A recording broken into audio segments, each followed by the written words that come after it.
যুবক যদি মনের থেকে আল্লাহকে সেজদা দিল, তো আল্লাহ ফেরেশতাকে ডাইকা বলে উনদুর ইলা হাদা শাব, এই যুবকের দিকে তাকা। কি করে?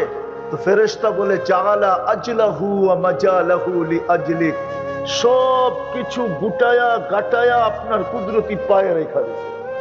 সেজদায় গেলে তো সব গুটাই রাখতে হয়, ঠিক না? আল্লাহ প্রতি উত্তরে বলে ইন্নী উবাহি বিহিল মালাইকা, এই যুবককে নিয়ে আমি তোমাদের উপরে গৌরব করি। ভাবো না যুবক, তোমার এক সেজদার দাম কত? যুবক যদি মনের থেকে সুবহান রব্বিয়াল আলা বলে না, সেজদায় যে সুবহান বলে যখন চিৎকার দেয়, সুবহান মানে আল্লাহ তুই পবিত্র, আল্লাহ জবাব দেয় সাব্বাহতানি সাব্বাহতুক, তুই আমাকে পবিত্র বললি আর তুই অপবিত্র থাকবি, এটা হতে পারে না, তুইও পবিত্র। এই জন্যই তো আল্লাহ রসুল গাছের ডালার নাইরা দেখাইছেন, নামাজের গাছের ডাল নাড়লে যেরকম পাতাগুলা ঝরা যায়, নামাজ পড়লো গুনাহগুলা এইভাবে ঝরা।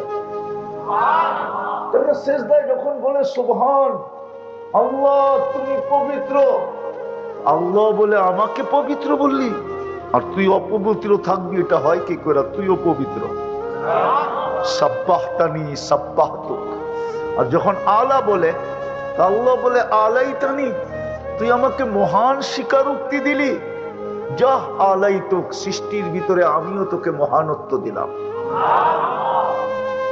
যুবক তো জানে না সেজদার দাম কত। আমি যেটা বুঝাইতেছিলাম, হায় প্রস্তুতি ছাড়া আল্লাহর কাছে দাম হবে না। দুনিয়াতে যত দামি হোক তাতে কি আসে যায়? দুনিয়ায় মানুষের দাম কতক্ষণ?